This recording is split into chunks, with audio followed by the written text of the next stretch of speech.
দর্শক যেমনটি বলছিলাম, বৈশাখী শোভাযাত্রার যে মূল আয়োজন সেটি শুরু হবে সকাল 9:30টায়। আমাদের সহকর্মী আহমেদ রেজা সেখানেই আছেন, তিনি খোঁজখবর রাখছেন, তার সঙ্গে কথা বলবো।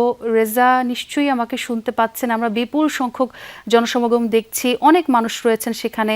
একটু জানতে চাই আয়োজন কখন নাগাদ শুরু হতে পারে, কি কি প্রস্তুতি দেখছেন, একটু জানাবেন বিস্তারিত।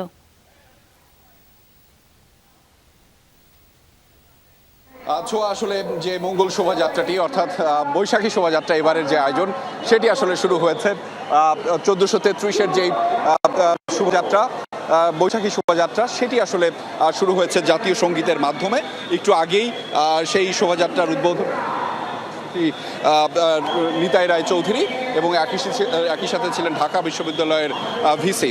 তারা আয়োজনের মধ্যে শুরু হয়েছে। আপনি দেখতে পাচ্ছেন যে সেই যে 5টি মোটিভ সহ যে শোভাযাত্রাটি রয়েছে সেটি আসলে ইতিমধ্যে শুরু হয়েছে এবং সেখানে নানা বয়সী মানুষ, সর্বসাধারণ তারা আসলে যুক্ত হয়েছেন। সেটি ঠিক 9:30টার সময় শুরু হওয়ার কথা থাকলেও ঠিক খানিকটা আগেই কিন্তু সেই যে মঙ্গল শোভাযাত্রার যে আয়োজন সেটি মূলত শুরু হয়ে গিয়েছে। ইতিমধ্যে আমরা দেখতে পাচ্ছি যে এখানে একদম সামনের অগ্রভাগে এই আয়োজনের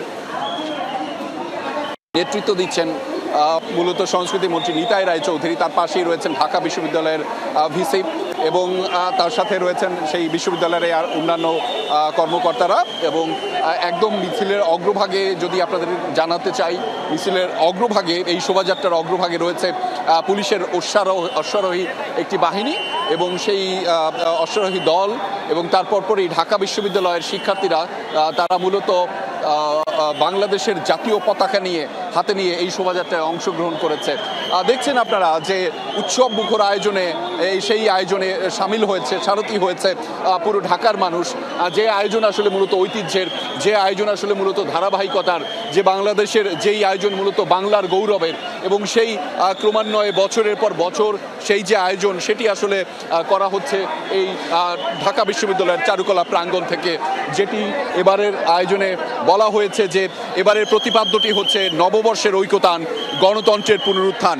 অর্থাৎ নববর্ষের ঐকতানের মাধ্যমে এবং একটি গণতন্ত্রের পুনরুত্থান করবার যে প্রয়াস কিংবা কার্যক্রম সেটি মূলত এবারের আয়োজন থেকে করা হয়েছে। আমরা সেই কার্যক্রমই দেখছি এবং সেখানে সমবেত হয়েছে বিভিন্ন শ্রেণী পেশার মানুষ, বিভিন্ন বয়সী মানুষ এবং একই সাথে অনেক ভিনদেশি মানুষও আমরা এখানে সমবেত হয়েছে। তারা যারা এসেছেন তারা মূলত বলছেন যে লাল সাদা পরিহিত অবস্থায়, লাল সাদা রঙে এবারের বৈশাখকে বরণ করে নিতে তাদের আলাদা বিশেষ প্রস্তুতি ছিল। এবং এই যে বৈশাখের রং, লাল সাদা উচ্ছ্বাস এবং উদ্দীপনা এবং যেই মানুষের উপস্থিতি, উৎসাহ, সেই উৎসাহ, উদ্দীপনা এবং উপস্থিতিতে মূলত এই যে সমকালীন সময়ে যে বার্তা দেয় সেই বার্তা আসলে ইতিবাচকভাবে প্রচার হবে বাংলাদেশের জন্য, যে বার্তা আসলে কাজ করবে পুরো বিশ্বের জন্য ইতিবাচকভাবে, সেই শুভকামনা বয়ে নিয়ে আসার জন্য। আমরা সকলের সাথে কথা বলছিলাম, অনেকে জানাচ্ছিলেন তাদের এই যে কার্যক্রমের কথা, মূলত এখানে উপস্থিত হওয়ার কথা এবং বিভিন্ন পরিবারের ছোট সদস্য যারা রয়েছেন তাদেরকে নিয়েও কিন্তু তারা উপস্থিত হয়ে জড়ো হয়েছেন। অর্থাৎ জানাতে চেষ্টা করছেন বাংলার যে ঐতিহ্য, গৌরব রয়েছে সেই ঐতিহ্য এবং গৌরবের কথা, বাংলার শানিত গৌরবের কথা, বাংলার শানিত ঐতিহ্যের কথা। সেটির মাধ্যমে আসলে মূলত আমরা জানাচ্ছিলাম যে এখানে উপস্থিতি ক্রমান্বয়ে বছরের পর বছর হয়ে আসা গৌরবান্বিত সেই যে জায়গাটি, বাংলার গৌরবান্বিত যে জায়গাটি সেটি আসলে হয়ে আসছে এবং সেখানে মানুষের উপস্থিতি এসেছে। ব্যাপক নিরাপত্তা বলয় আছে, বেশ কয়েক স্তরের নিরাপত্তা বলয় আছে। মূলত সেখানে পুলিশ সদস্য যারা রয়েছেন তাদের উপস্থিতি আছে। আমরা দেখতে পাচ্ছিলাম যে এই আয়োজনে সামিল হয়েছেন, সারথি হয়েছেন বিভিন্ন বয়সী মানুষ এবং এটির নেতৃত্ব দিচ্ছিলেন মূলত নিতাই রায় চৌধুরী। তিনি এই আয়োজনের শুরুতেই জানাচ্ছিলেন যে মূলত অবশেষে তারা বৈশাখী শোভাযাত্রা নামে এই আয়োজনটি করতে পারায় বেশ স্বাচ্ছন্দ্য প্রকাশ করছেন।